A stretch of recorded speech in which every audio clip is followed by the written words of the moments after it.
И после 16 години болката за загубата на чедото не поминува. Велат таа прогонува додека сме на овој свет. И денеска солзи и грудка во грлото на родителите на тројцата бранители во конфликтот во 2001-та, кои загинаа во одбраната на интегритетот и суверенитетот на Македонија. Владко Миленковски, Пеце Матичевски и Благојче Силјановски го посетија споменикот во центарот на градот Ангелот, придружувани од бројни делегации. Поминаа 16 години од 5.6.2001 година во местото Гајре, каде што беа испратени како патрола да ги извлечат ранетите, меѓутоа те се случи да паднат во заседа, така да и покрај таа што имаше таму ранети, и тие паднаа во таа борба што викаме.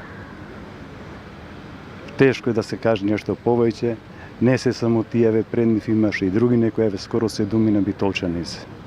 Меѓутоа, те благодарни сме барем на овие на луѓе кои се присутни тука, на државата, на општеството, барем за една чест и еден помен да му се направи, да се сеќаваме на нив. Едноминутно молчење и свежо цвеќе се положи пред споменикот во поранешната касарна Стеф Наумов.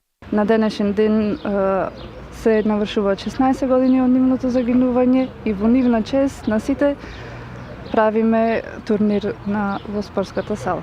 Меморијалниот турнир во мал фудбал 16 години се одржува во спортската сала Младост во организација на Оделението за одбрана Битола. Доделени беа преодниот пехар за победниците, дипломи и благодарници.